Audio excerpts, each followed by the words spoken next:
watching last week and I had to interrupt you. We are going to present few questions and then we will try to give a few answers.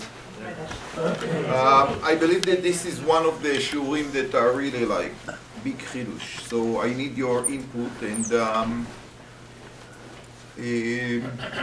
because it's a completely new reading in some way. So I want to start from Pasuk Tetvav. From Pasuk Tetvav in Perek Chafalev. It says, "ותהי עוד מלחמה לפלישתים את ישראל, וירד דוד ועבדיו עמו וילחמו את פלישתים ויהרוג דוד." So it looks like there was a war with the Plishtim. This is a completely new topic, right? Because until now we dealt with the issue that David is bringing back the seven children of Shaul, and Shaul and Jonathan himself. As we explained last time, David understood that he made a mistake by leaving Shaul and not giving him a proper national funeral.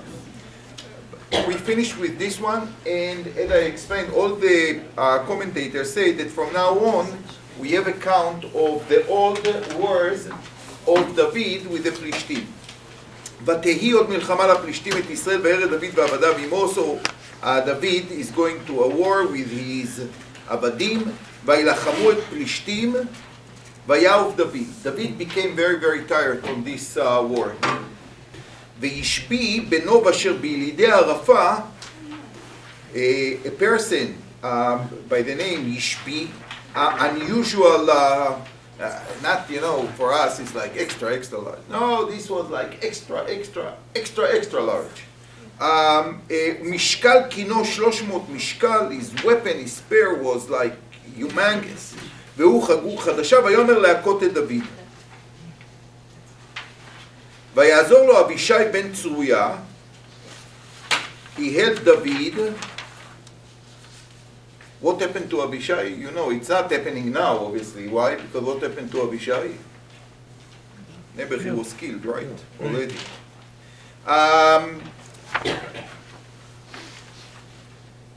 וימיתהו. So Abishai had to come and to help David. אז נשבעו אנשי דוד לא לאמור, לא תצא עוד איתנו למלחמה ולא תכבה את נר ישראל. So from this war on, David did not fight against the Plishtim because he put himself in unbelievable danger. Apparently he was already an older person.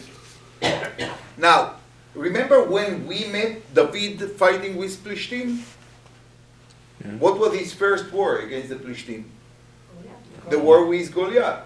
So this certainly is not this war, right? Because we know that after the war with Goliath, actually David just started his career. It was not the end of this career. This story mentioned that actually David finished his career as a warrior. They told him, okay, not even la miluim, like, in Israel, like you go, when you are 40, you go to, when you finish the army, you go to miluim. When you are 40, no one needs you anymore. They send you away.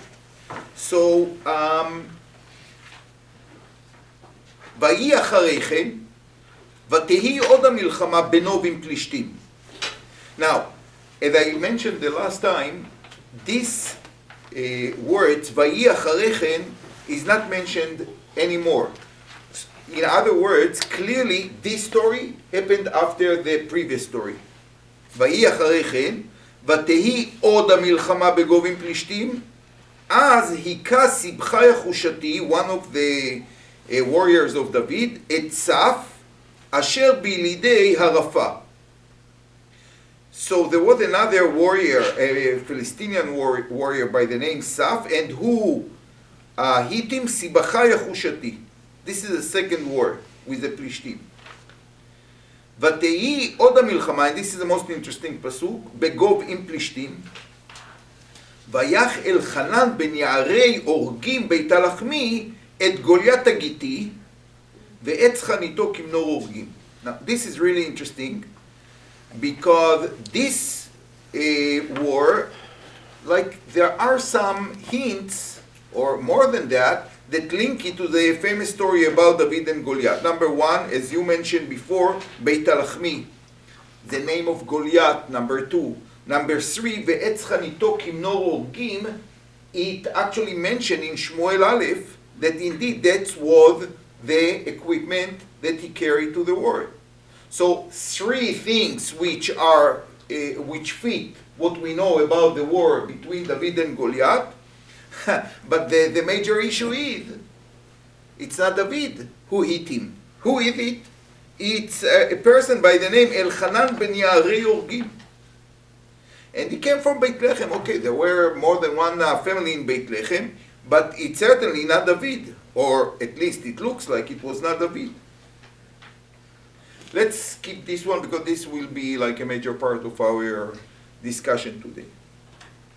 And as I said, there is something interesting about this pasuk because the idea of orgim, like weavers, appears twice here. One on the side of Goliath. He had etz chanito kimnor orgim, like this beam that they use for making fabric. And Elchanan was ben Yaarei Orgim Beit Alachmi. He came from the Orgim of Beit Alachmi. Okay. So twice a very rare word, and like it's from the side of the enemy there was something about Orgim, and from the side of the Bnei Israel was also something about Orgim. And indeed Rashi said that the Orgim of Beit Alachmi managed to balance out the Orgim of Goliath. Number 4, ותהי עוד מלחמה בגת, ויהי איש מדון, ואצבעות ידיו ואצבעות רגליו 6 ו-6, 24 מספר, וגם הוא יולד להרפה. He was also the son of Harafa. Six toes. What? Yeah. Like 6 in each, in the hand and in the leg. And you say that there is like a medical phenomenon. Polydactyly. Yeah, okay. Dactyl means finger and polys means. I know that sometimes because of all kinds of pesticides and things like this, there are some changes in limbs. I don't know if it, okay, I'm not a doctor. Baruch Hashem, we have one here.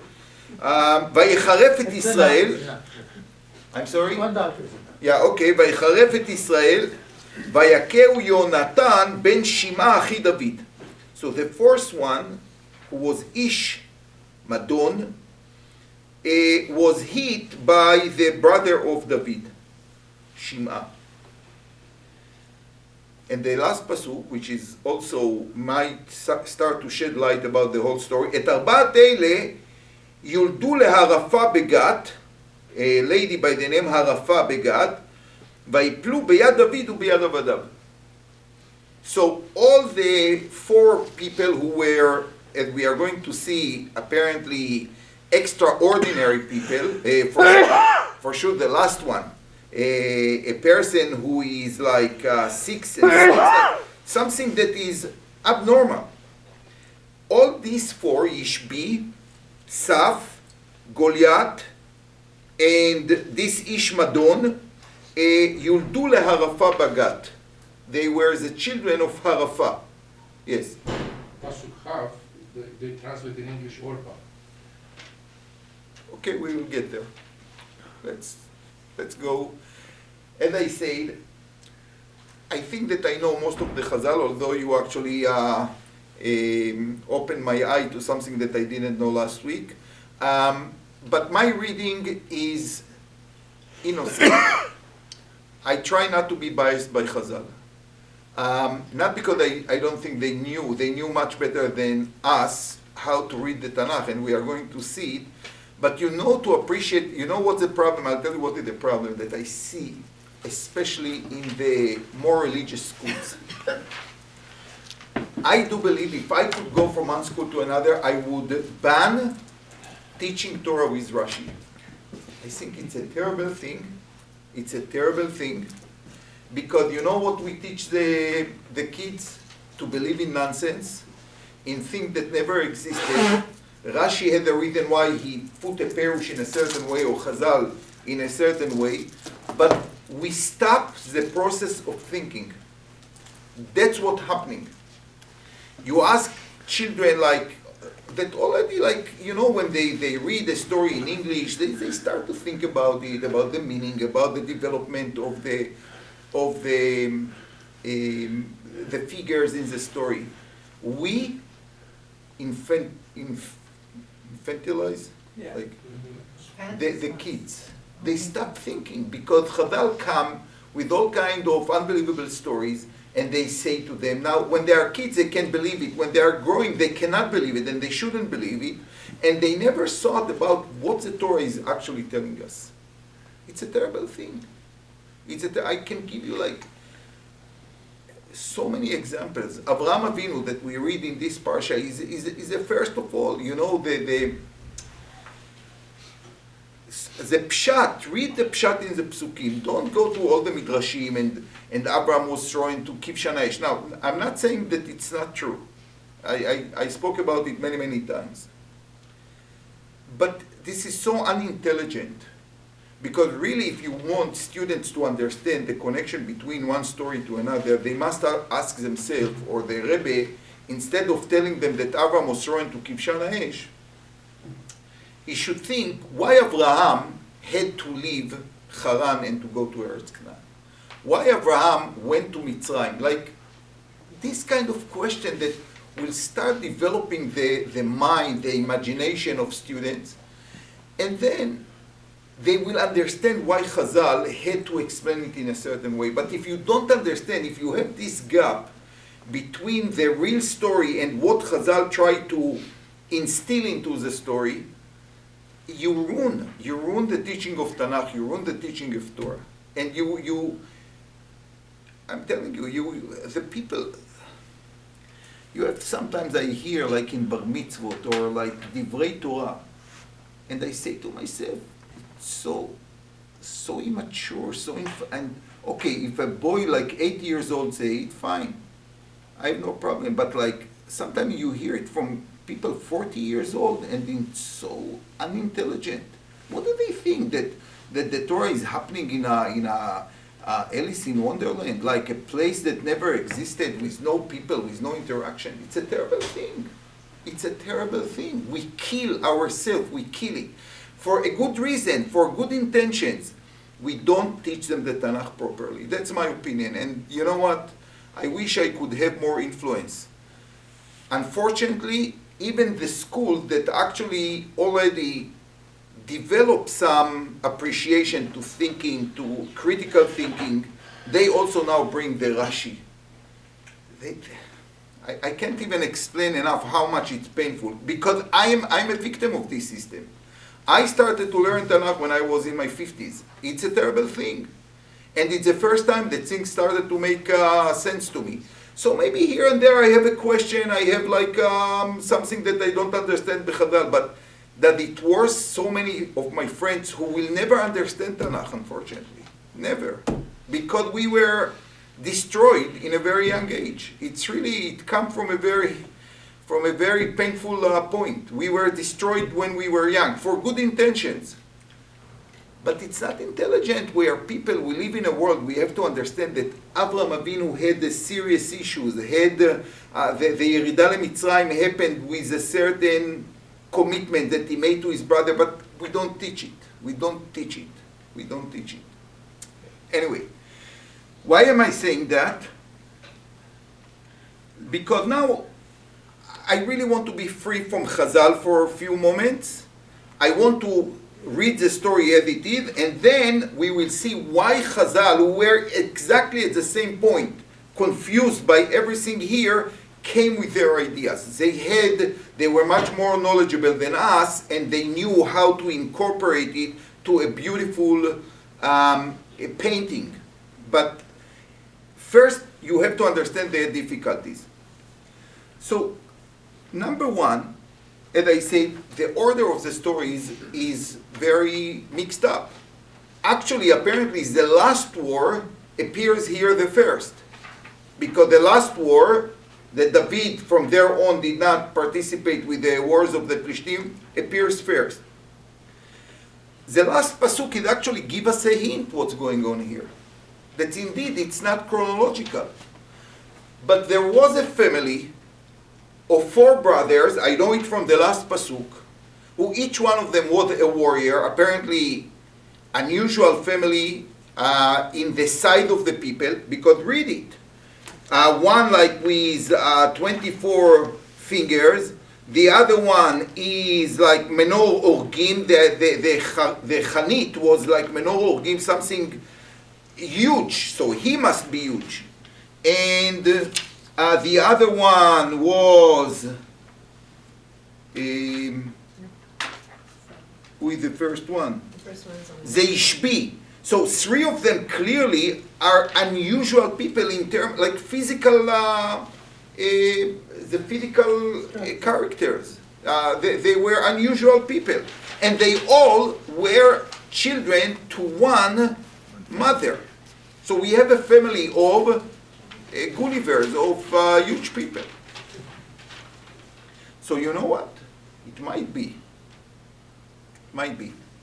that the stories here are according to the order of these children. Not the chronological order, but it's possible that actually the older one, he fought, the first story is about the oldest one. The second story is about the one after him. And Goliath was third in line. They were few brothers, and each one of them fought because he was a general. The Plishtim put him in the head of the army, and when their enemies saw such a person like much bigger than them, they lost any desire to fight against them. Which reminds me another story. Do you know people who lost their desire to fight after they saw people like this? Yeah, Where? in the Golan. There. With Og Melech HaBashan, yeah, but even before. The Meraglim. The Meraglim. Yeah, I was thinking What is the whole story about the Meraglim? contemporary. What the Meraglim are saying? It's Syrian's friend. The Meraglim say, we came to Eretz Israel and we saw people that we are telling you we cannot fight against them. We can't fight. More like the morale of people, it's so discouraging when you see people with unusual size. They look so frightening, like their weapons are, one person can kill dozens of people around him. It's like a tank, but walking on 2 legs. It's very discouraging. And you know what? If you read carefully the parasha of the Meraglim, that's exactly what happened. וגם בני ענק ראינו שם, ונהי בעינינו כחגבים. They say we were like grasshoppers. They immediately, and the people hear about these unusual figures, people, and they lost their desire to fight. It was over. And from there on, they needed like 40 years until they were ready to go and to fight these humongous people in Eretz Israel. And it was not so simple, because we find these unusual people again in Og Melech HaBashan, that was apparently part of this family, because you remember from what nation he came? הוא נשאר מיתר הרפאים. הרפאים. Remember the name Rephaim from our parak? Yeah. Who? The lady from Harpa. Maybe it was not exactly her name. Maybe she came from the family of Rephaim. Now, do you like to go to Yerushalayim? You go to Emek? What is Emek Rephaim? You should know where you go to a restaurant. First of all, it's very expensive. But you go to the Tachana Rishona. It's Emek Rephaim, between Emek Rephaim and Derech Beit Lechem. What is Emek Rephaim? Emek Rephaim, if you remember, in Shmuel Aleph, was the place where the Plishtim conducted the war against David once they heard that he was crowned to king on Am Yisrael. So they come to Emek Rephaim. What is Emek Rephaim? The Emek of the huge people, the Rephaim. Today, Baruch Hashem, people are more or less normal around, but when you go to Emek Rephaim, you have to understand this was a place with huge people. And as I read the last time, in Yoshua, let me read you the pasuk. Can't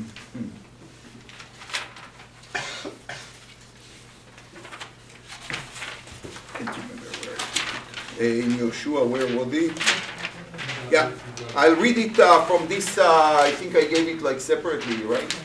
Yeah. So in Yoshua, it says the following. Yoshua did lots of wars. And ימים רבים עשה יהושע את כל המלכים האלה מלחמה. He fought against the 31 kings. לא הייתה עיר אשר השלימה על בני ישראל בלתי החיבי יושבי גבעון. את הכל לקחו במלחמה. They took everything in the war. כי מאת השם הייתה לחזק את ליבם לקראת המלחמה. השם actually made the people willing to fight against בני ישראל. They were stupid because they had to go and to say, listen, we see that we have no chance but to do peace with you. But no, they decided to fight. Something that reminds me a little bit what happened in מלחמת ששת הימים. If Hussein was not start the fight, Yerushalayim was not ours today. You know that. But Hashem sometimes give them this mishigas to go and fight, and they lost everything. למען החרימם לבלתי להיות להם תחינה, למען ישמידם כאשר ציווה השם את משה. So Hashem orchestrated it in a way that they are going to lose and to fulfill his promise to משה רבינו. ויבוא יהושע בעת ההיא, ויחרט את הענקים מן ההר. There were few huge people, ענקים. They were on the mountain. מן חברון, מן דביר, מן ענב, מכל הר יהודה. So they were in the area of חברון, דביר, הר יהודה, מכל הר ישראל, עם עריהם, החרימם יהושע. So part of the war of Yoshua was especially against these anakim, these unusual people that at the time scared Bnei Israel and initiated the whole story about the miracle. לא נותר ענקים בארץ, in ארץ ישראל there were no more ענקים, רק בעזה, בגת ובאשדוד נשארו. One of them was, where Goliath came from? That. From Gat. So he's one of these families that already had a lineage from the people, the Anakim, that the Meraglim saw. Yoshua killed in the rest of Eretz Israel. There was some places like Muvlat, a small place. Enclaves. What? Enclave. Enclave? Yeah. Yes, thank you. They stay there. And Goliath was one of them. And Harapah also came from this place of God. And they stayed. ויקח יהושע את כל הארץ ככל אשר דיבר השם אל משה, ויתנה יהושע לנחלה לישראל במחלוקתם. So Yoshua actually completed everything. There was here and there a few anakim, but they were not in Eretz Israel itself. It's very important to understand because that means that who actually completed the job of Yoshua? What we read now. What we read now is to tell us that David was the one who finished the job. Well, this is the tie-in that you had, which you taught us between Saul and David, where David was saying that he's doing it for Hashem and this is the reason, and the other one is right. So here is a very good example how Hashem helped him actually to finish what he promised to Moshe Rabbeinu, that the land is going to be of Bnei Israel. And then he's the one who managed to destroy the Anakim.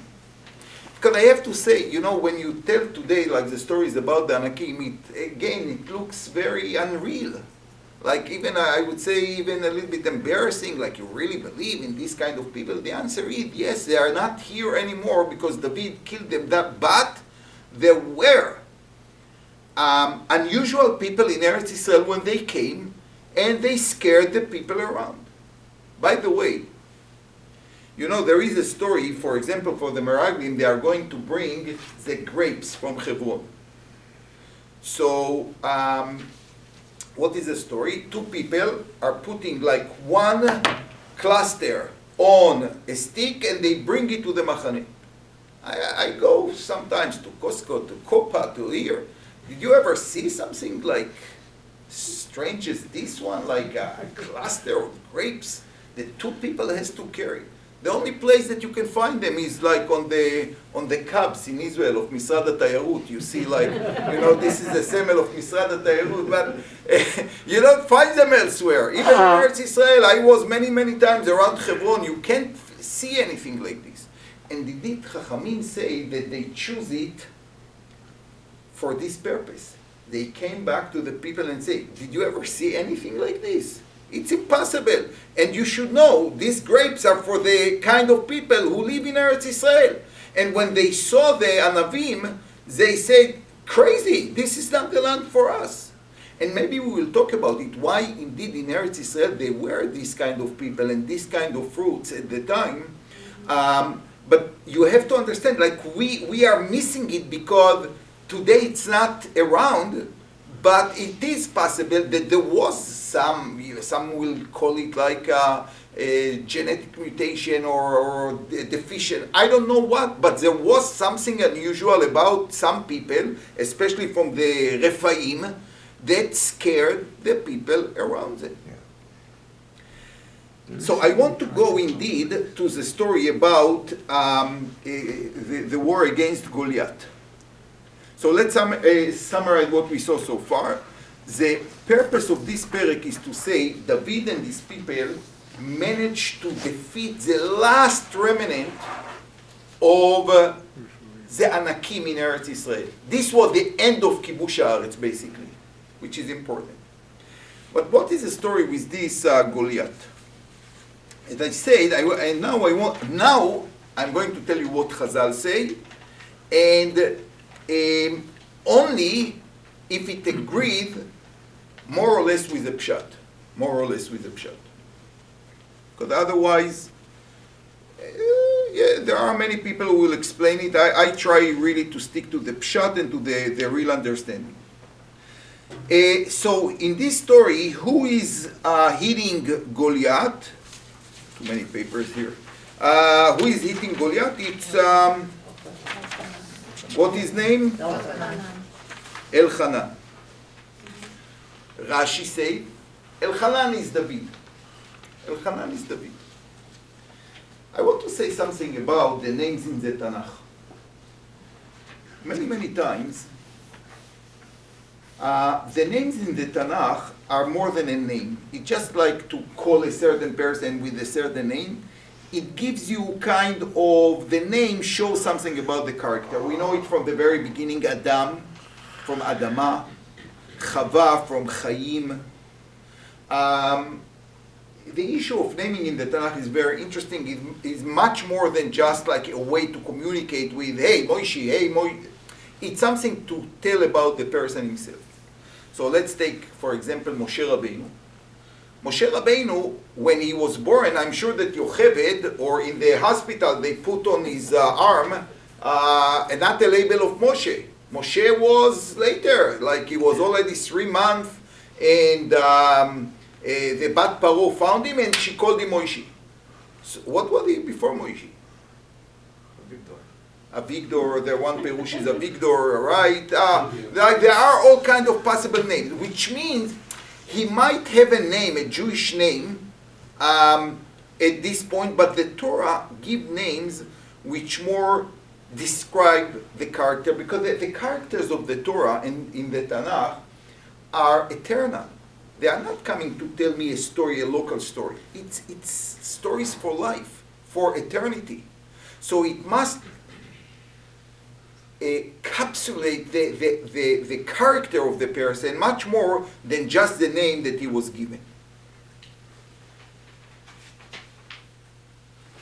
You ever heard Shir HaShirim? Who is Shir HaShirim? Who are the people mentioned in Shir HaShirim? I'll tell you what is Shir HaShirim. Shir HaShirim is a love poem, but it's a very tragic one.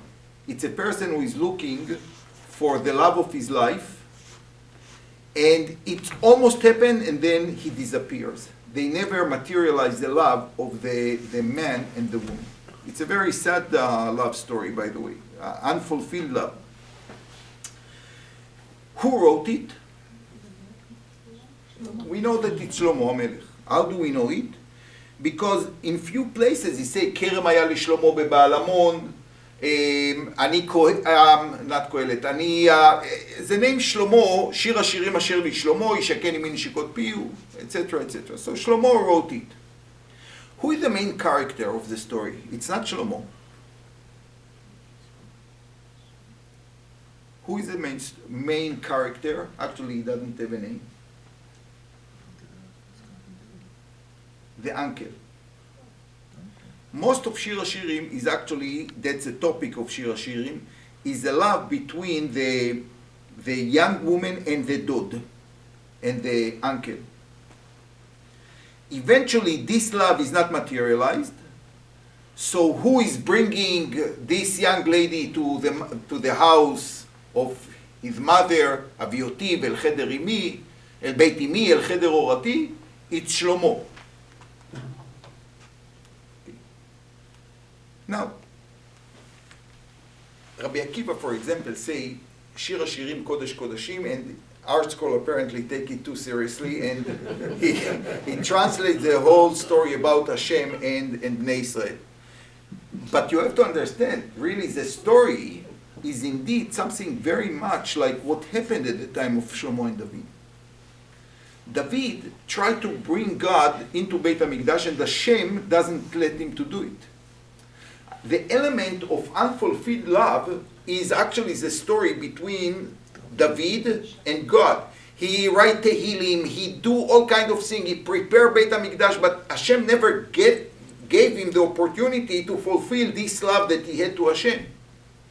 Who actually eventually fulfilled this love? Shlomo. And this is actually the topic of Shir HaShirim. It might well be that Chachamim were less traditional than we think. Who said that the name of David was indeed David? Maybe David is Dod, you write it the same, and he was named later, or by the people, or by the Nevi'im who wrote the Tanakh, in the name David. But his real name, maybe it was not David. I know that it sounds very radical, but it's not. Because in the Tanakh, we find many cases like this. And when Chazal say, Elchanan is David, it's not just, like a student to give you an answer and give you a shmir with no evidence, with nothing. What Chazal, in my opinion, try to say, don't take David too seriously. It might be that in his time, people did not call him David. It was a name that he relate maybe to himself, maybe the people relate to him, but his real name maybe was Elchanan. Because what is David? There was no David before him. There is no David after him. It's a very unique name. In the Tanakh, the only David that we find is David HaMelech. And I'm telling you, almost every name in the Tanakh, especially in this time, you had these names before, or at least like the shoresh of the name before. Shmuel, Shimon, almost every one of them. So when Chazal say that this Elchanan, who mentioned here, is David, we have to give it some respect. Chazal knew that many of the names in the Tanakh are not the real names. This is number one. This is number one. Now, I'll tell you, this is not compelling. This by itself is sheer speculation, which I wouldn't take if I would hear it from someone who will come and say it to me. But again, I want to give Chazal the respect they deserve. They knew something about the Tanakh and about the names in the Tanakh. But I want to say something more than that. Chachamim, and I read it last time, But maybe they say that because they know that David was the one who fought Goliath and he's Beit HaLachmi. is Beit HaLachmi, right? I want to go back to it. But then they say in Beit Lechem there were many people. And it's possible that, and we learn about it in Shmuel Aleph, that one of the things that David learned in his life is to give jobs to the people around you. Like, remember, one of his noble things was, no, for me, I'm the king of Klal Israel. This cost him dearly later because the Bnei Yehuda were the last one to recrown him. Because they said, what are we going to get from all this? And David learned that, yes, if you want to establish a strong kingdom, the people from your family, from your tribe, has to be a little bit closer to you. Maybe ideologically he did not feel this way, but politically it must happen. So it might be that one of the warriors, another guy from Beit Lechem, that, his father called him one night and said, listen, our neighbor, he has a son, he had nothing to do, so maybe you can arrange him something. So, and the name is completely different, but I can assure you that politics are always the same politics. So, it doesn't, as I said, it does not compel. But I want to say one thing here.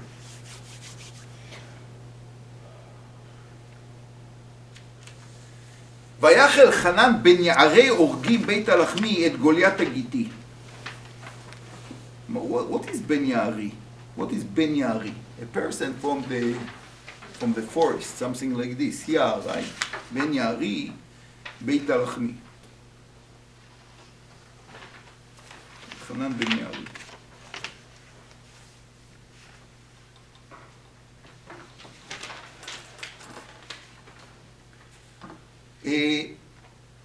Do you remember any forest that actually was very important for David?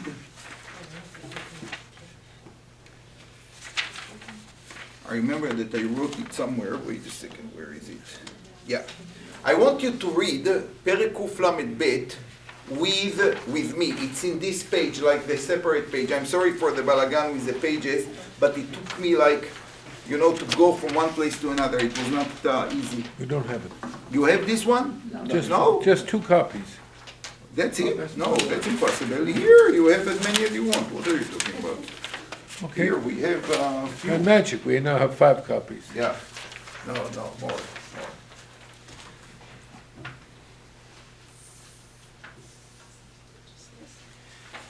So in Tehillim Kuf Lamed Bet, You have one?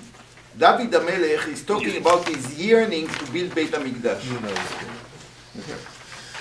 Okay. Here.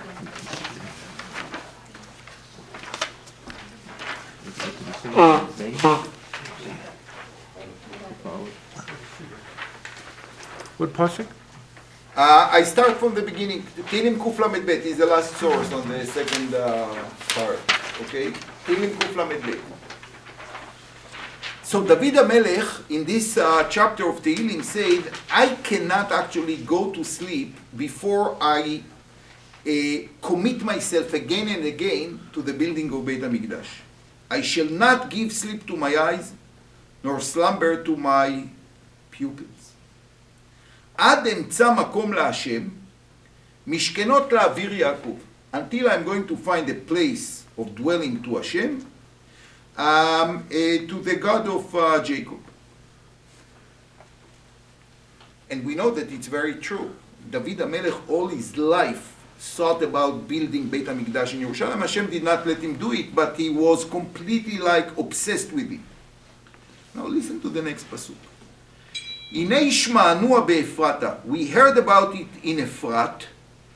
מצענוע בשדה יער. We found it in Sde Yar, in the field of the forest. Again, the forest. Navoa lemishkenotav, and then he said, we will come to his tabernacle, and we are going to prostrate ourselves to his footstool. Kuma Hashem limnuchatecha ata va'aron uzecha. Right. So he's ending this chapter with the tefillah that Hashem will find a place to him and to the Aaron. To him and to the Aaron. Now, let's go to the pasuk in the middle. Inesh ma'anua be'efrata, metza'anua bisdei yar. What's going on here? He heard something in Efrat, and he found it in Sdei Yar. He found it. What is found it? I would guess something, maybe the Aron, maybe the Mishkan, something like this, right? Because that's the topic here. Where is Efrat? Where is Efrat? Another name to Efrat? The Torah in Bereshit says, Efrat, he Beit Lachem. And think about the connection. Beit Lechem, the place who is fertile, and fertile, Efrat, by the way, I think that it comes from here, like something that is giving out food. Beit Lechem, Lechem is the most important thing. So he heard something in Efrat, in Beit Lechem, which he came from. Metza'anua bisdei yar. So this was the rumor in Beit Lechem, but they found it in Sdei Yar. Dig in. Where did we find something that calls almost Sdei Yar? Remember, David is going there actually and brings the Aaron to Yerushalayim. He brings the Aaron to Yerushalayim. From where? You remember the story with Michal, who is laughing? Where did they bring the Aaron from? We learned it together, but we forgot it. Together. It's actually on your way to Yerushalayim. A little bit after Beit Meir, after the Shar Hagai, it's in the middle of Shar Hagai. Kiryat Yarim. Kiryat Yarim. The Aaron was in Kiryat Yarim, bebeit Oved Edom Hagiti, for years, until David said, "What? The Aaron is in Kiryat Yarim? I'm sitting in Yerushalayim. Hashem is waiting for his Aaron. We have to bring the Aaron from Kiryat Yarim to Yerushalayim. Metza'anua bisdei yar. Sadeh is an open place like Kiryat of Yar. That's it. So for Chazal knew all this. For me, I had like to open like Google and this and that until like the connection. But Chazal, they had a mind that they read a word, a strange word, and they immediately like located it all over the Tanakh. Yar is actually a place where the Mishkan, the Aaron is. Kiryat Yarim. Later,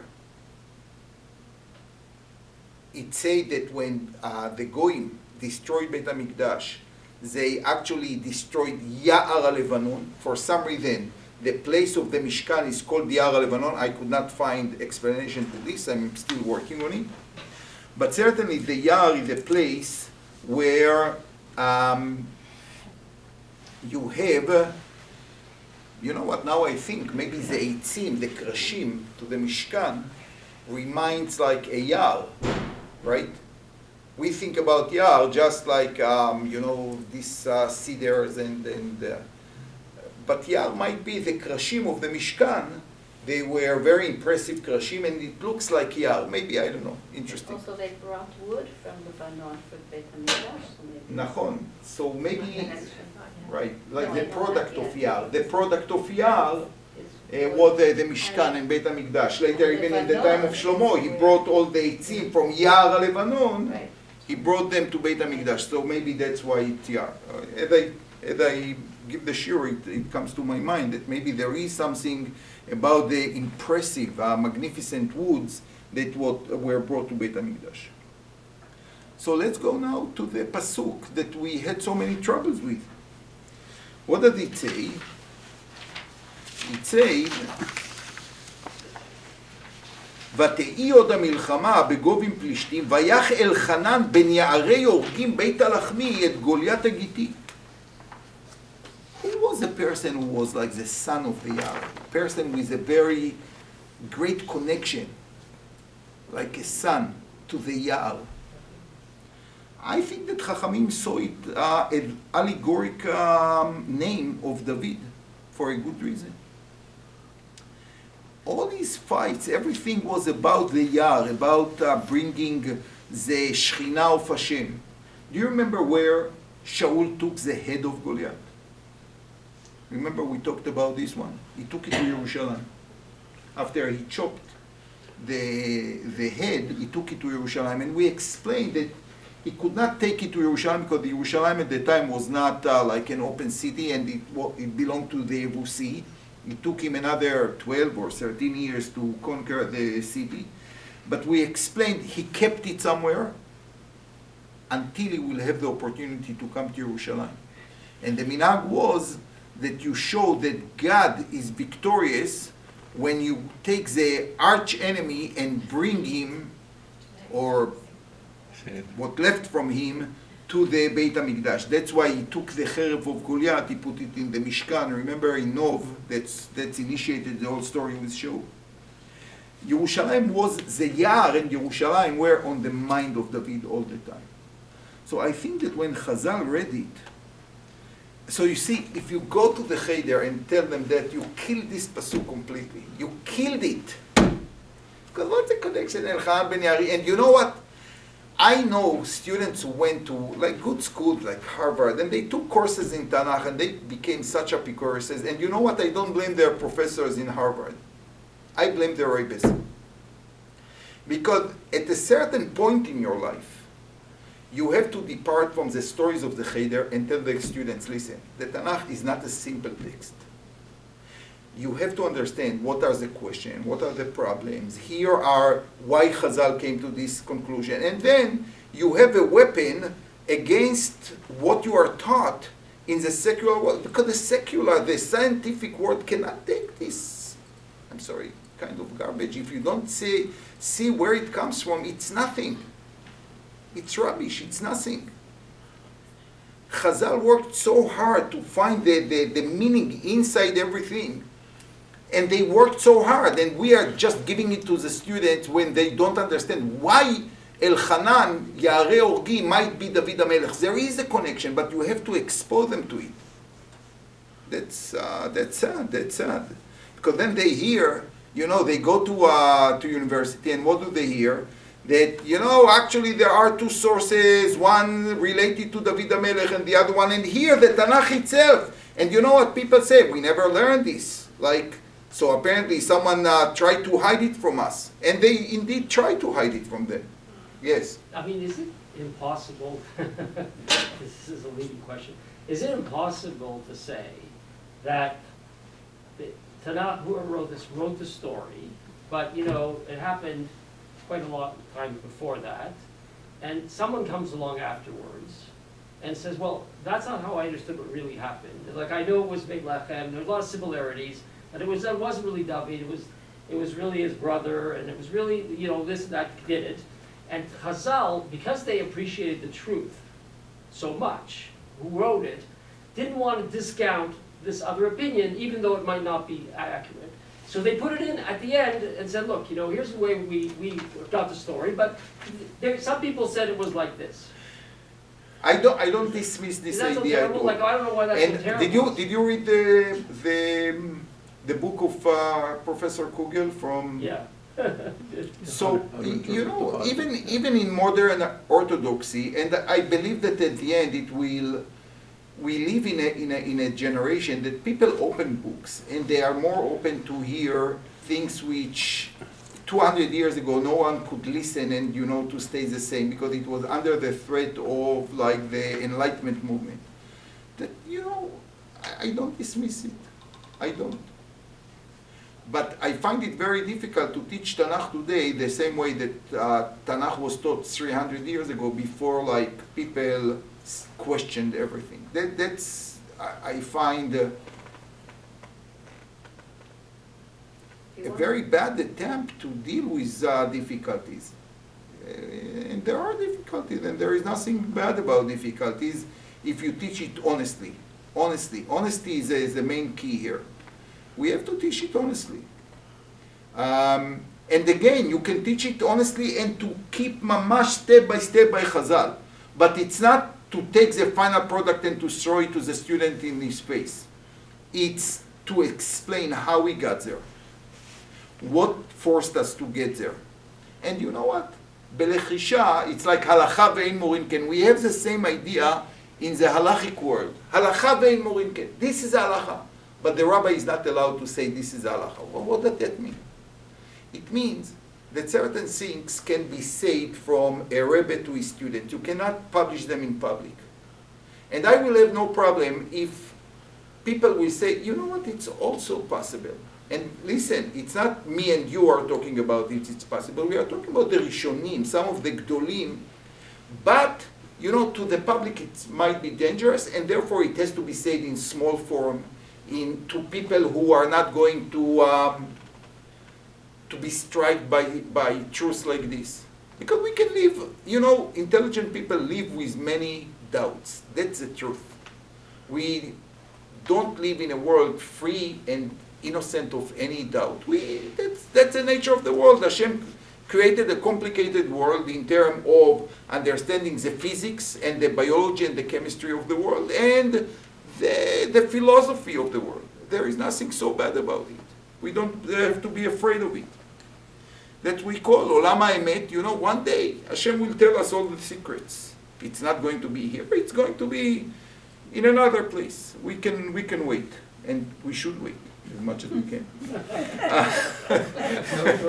We all agree about that. Even more than that, there in schools, in right-wing schools today, it's midrashim are presented as not just fact, but as it's in the Torah shebichtav, and so students today can't even discern between what's there to teach you a I lesson completely agree with you. to what was actually And put listen down to, the they Torah will shebichtav. pay a heavy Right, price they'll because pay there very- are only two options from their own.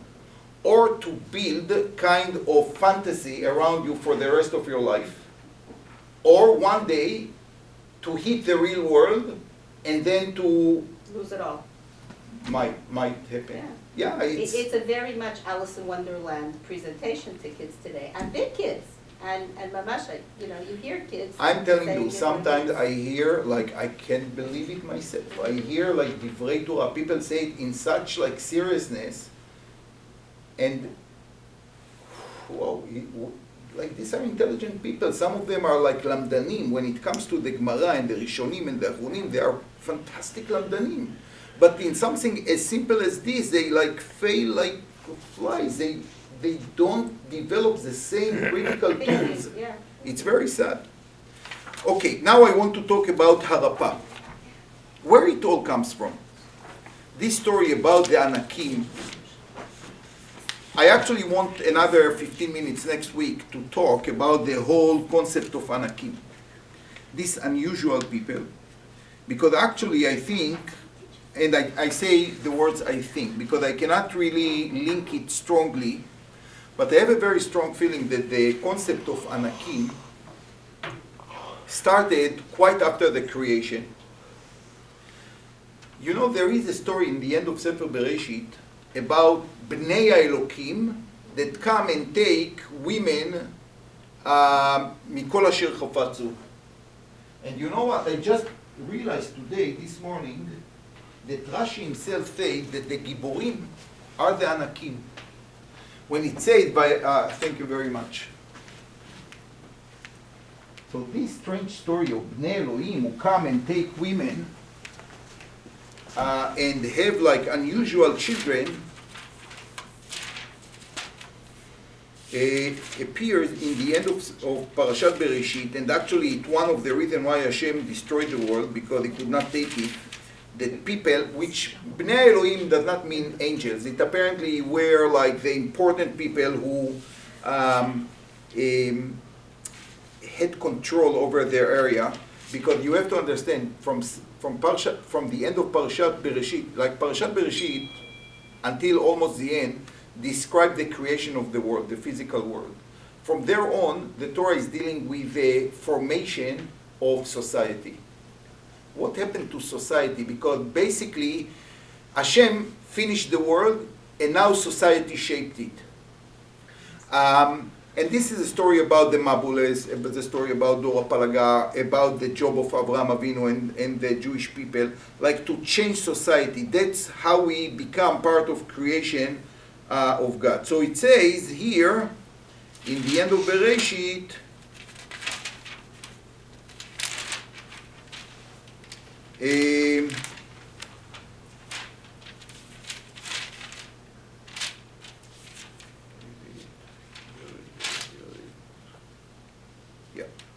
ויהי כי החל האדם לרוב על פני האדמה ובנות יולדו להם, ויראו בני האלוהים את בנות האדם כי טובות הנה, ויקחו להם נשים מכל אשר בחרו.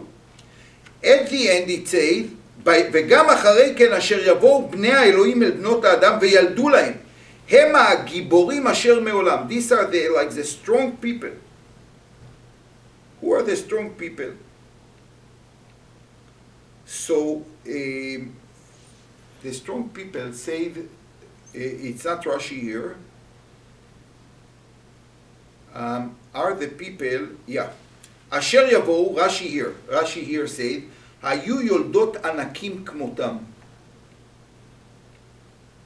These ענקים, and בני האלוקים, were unusual people in their physical characteristics. They were big, so they came to their husband, who was this like 5 foot, and they, Sarah, this is your wife. They tossed them and they took their wives. That's how the world, who are you to tell me? Can you imagine like a small guy fighting against Anak? So there was kind of people who were unusual, and not only that, they apparently uses their characteristic to control the world and society. And again, we see many places in the Torah like hints to these people. By the Meraglim, Moshe Rabbeinu is talking to Bnei Israel, when you are going to cross the Jordan, you are going to see again the Anakim, don't be afraid. Hashem will send the tzira and so on, because there was this kind of fear and scare from these people until the time of Yoshua, when he managed actually to they did like a shmurat teva, a zoo for the Anakim, but until then they were quite many. So maybe we'll develop this idea next time, and we will explain what's the story with Harafa and why Chazal indeed. So Harafa is Orpa. But meanwhile, you know what is Emek Rephaim? It's interesting, because all of us are going to Emek Rephaim, and we should know it's Emek HaAnakim. Yeah. Shkoyach, thank you very much. Good.